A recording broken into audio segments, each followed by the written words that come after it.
Makes no difference. All sides wanted to be kings of the hill, masters of the universe. Followed by John Reed, who pushed the consumer side hard.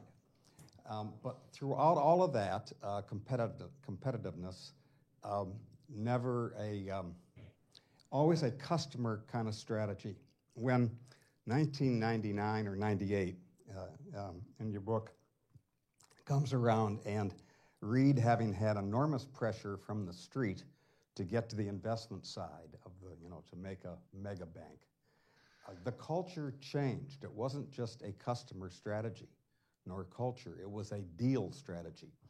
And so my question is, how much do you think, of any and all panelists, the crisis of '08 was more of an investment deal-based phenomenon, in that we had MBSs and mortgage-backed, credit-backed securities, insurance. These are not so much, to me, customer-based products, but deal-based. An entirely different culture, entirely different set of motivations.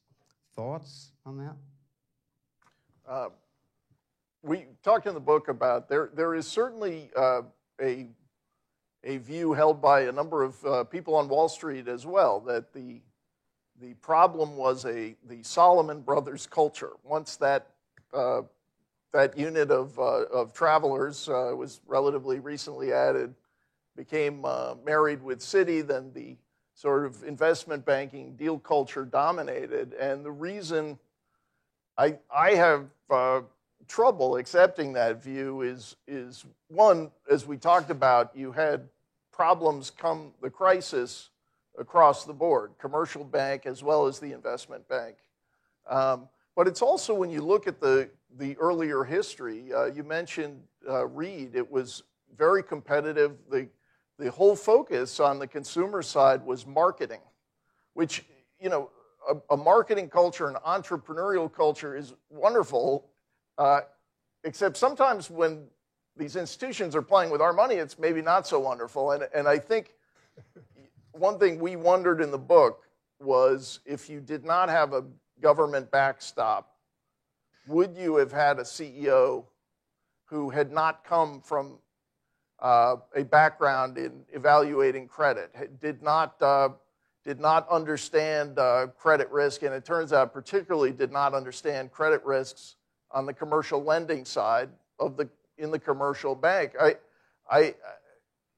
The problems that had occurred in the 70s, 80s, 90s, I think make it difficult to say that it was the merger later that caused everything to go south.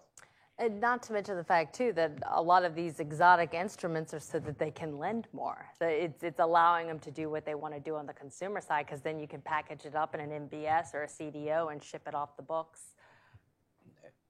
And I might add that the commercial bank, Citibank, was the candidate for receivership. FDIC, we tried to get some details on some documents related to this, but they seriously wanted to argue that we should talk about putting the commercial bank into receivership. There was not that we saw any discussion of the need for putting the investment bank side into bankruptcy, the equivalent. We'll have to make one last question. Okay. Quick answer, if we can make it quick. My name is Peter Gray. Like Tom Gaspard, I'm an ex-Citi banker.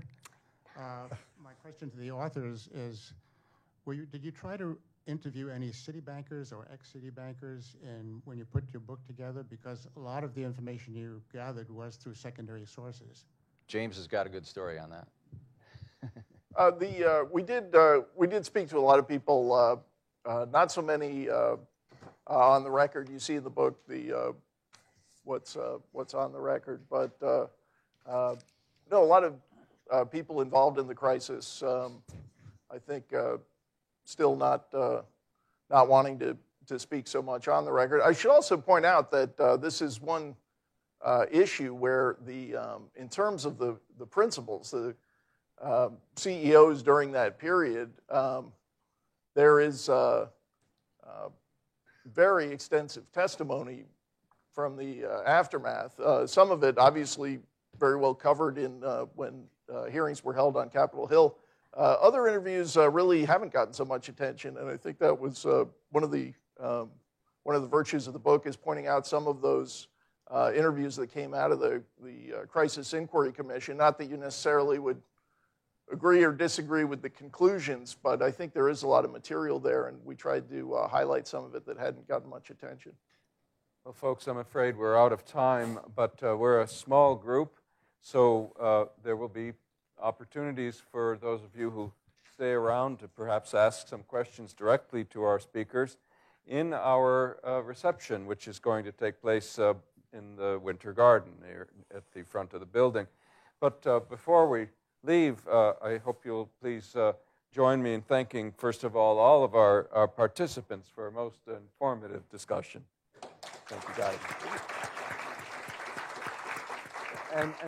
And finally, before we head off, I'd also like us to please give a round of thanks to my colleagues in the CMFA, Lydia Mashburn, Tate Lacey, and Tyler Werde, along with Cato's intrepid conference team for organizing this event.